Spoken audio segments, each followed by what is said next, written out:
Eto, mga katao, ito yung ating pag-aaralan ngayon. Isang bagong application. Pangalan nito ay Hanwha.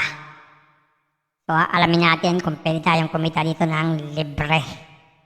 O kaya naman, mamumuhunan. Yan ang ating pag-aaralan. Kaya mag-sign in tayo. Pero bago tayo mag-sign in, mag-sign up muna tayo. Dahil hindi tayo pwede makapag-sign in pag wala tayong account. So, dito sa bandang baba, meron tayo dito, don't have an account. Click natin itong sign up. Yan, maglagay lang tayo ng mga information. Yan, kompletong information, cellphone number, password, tapos enter lang itong code. Subukan na natin.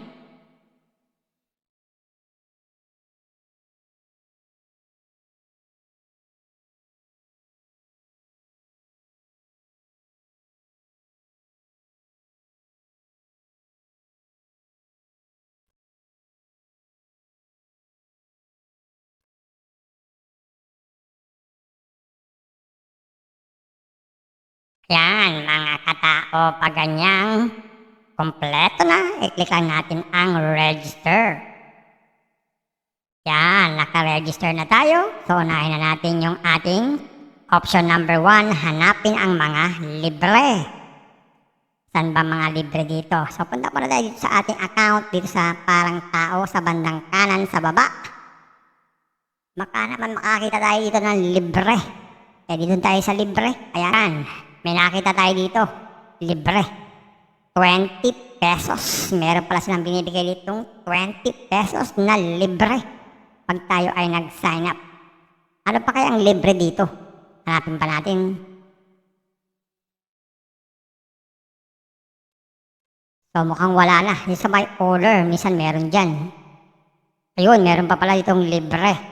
So maliban sa 20 pesos, meron tayo pala ditong libre everyday na kita na 10 pesos dahil namigay siya ng 1K na investment, automatic investment, at every 24 hours makakakuha tayo ng 10 pesos. So yan daw ay pwedeng withdrawin lahat, pati yung 20 libre. Basta, buhay pa raw tong application na to. So subukan natin at i-check natin magkano ba ang minimum withdrawal dito. So punta muna tayo dito sa ating withdraw. Ayan. So, lagay tayo dito na, ayun pala, ang pinaka-minimum pala na withdraw dito ay 50 pesos hanggang 10K. So, 20 pa lang to, so hindi pa tayo pwedeng mag-withdraw. Pag meron na tayong withdrawin, sure na sure makaka-withdraw tayo. So, check na lang natin yung iba. So, maliban dyan, pwede pa tayong makakuha ng libre pa dito sa bandang gitna. Ayan, yung dalawang parang tao. Yan po ay i-click natin, hanapin natin yung ating invitation link. Mag-i-invite tayo pag sumali yung ating mga kaibigan. Meron tayong additional reward, madadagdag sa ating balance yun. At pwede rin pong withdrawin. At dito nga sa bantang taas, nakita natin marami nang naka-withdraw. Pwede rin tayo sumali sa group para tayo updated sa mga nangyayari. At magbasa-basa tayo dito sa About Us para alam natin ano bang application ito. So, dahil hindi pa tayo makapag-withdraw, check natin yung mga produkto o yung investment na kanilang ino-offer. Itong unang kanilang ino-offer ay nagkakalaga daw ng 150. Ito daw ay kikita ng 46.50 everyday. So, ibig sabihin, in 3 days, bawin na natin ang ating puhunan. At everyday, pwede tayong mag-withdraw. Pag naman daw 300, meron tayong 96 everyday, ganun din. 3 days, bawin na agad ang puhunan. At pag 600 naman po, 198 po ang everyday. At pag 1,2 ay 408 everyday. Ang gawin lang daw ay i-click lang itong buy. Tapos, bandang baba, mamimili tayo ng channel. At ang daming channel. Pwedeng gateway 1 na lang tayo. Tapos buy.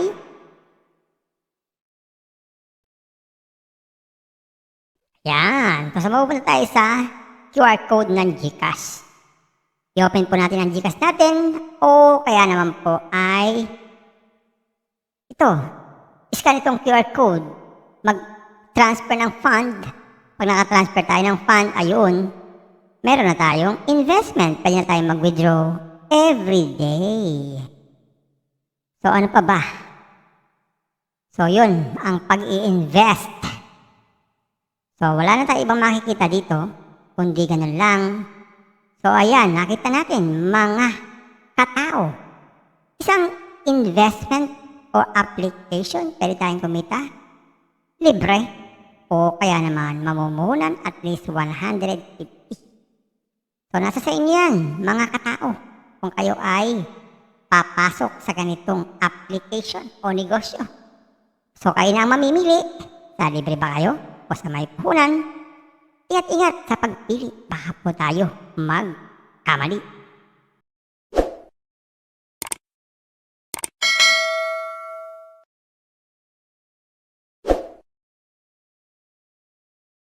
Yan, may nakita tayo dito.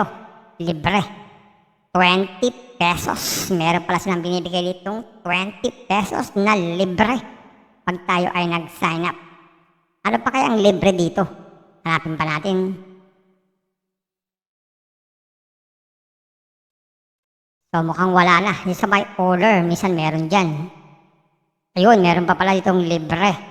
So maliban sa 20 pesos, meron tayo pala ditong libre everyday na kita na 10 pesos dahil namigay siya ng 1K na investment, automatic investment at every 24 hours makakakuha tayo ng 10 pesos.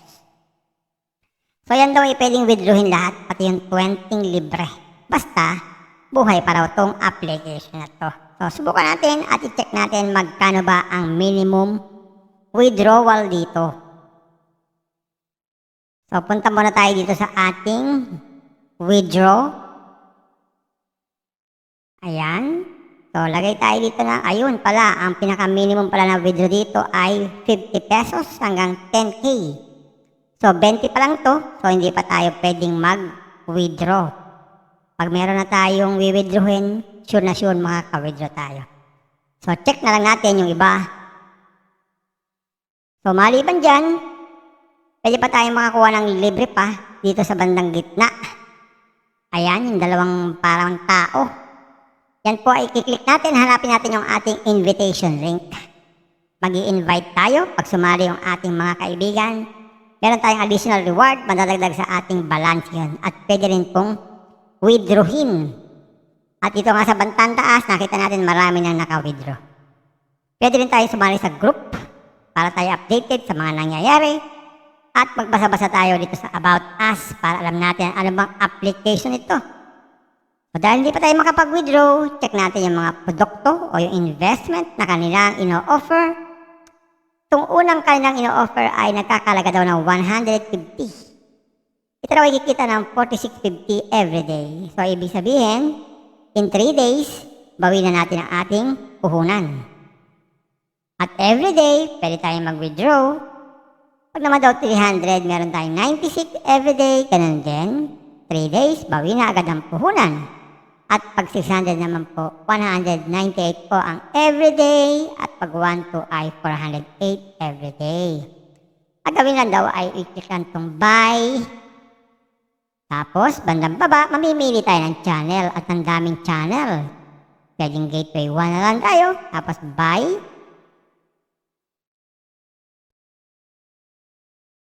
Yan. So, mapupunta tayo sa QR code ng GCash. I-open po natin ang GCash natin o kaya naman po ay ito. Scan itong QR code. Mag-transfer ng fund. Pag naka-transfer tayo ng fund, ayun, meron na tayong investment. Pwede na tayong mag-withdraw every day. So, ano pa ba? So, yun, ang pag-i-invest. So, wala na tayo ibang makikita dito, kundi ganun lang. So, ayan, nakita natin, mga katao. Isang investment o application, pwede tayong kumita. Libre. O kaya naman, mamumuhunan at least 150. So, nasa sa inyo yan, mga katao. Kung kayo ay papasok sa ganitong application o negosyo. So, kayo na ang mamimili. Sa libre ba kayo? O sa may puhunan, ingat-ingat sa pagpili, baka po tayo magkamali.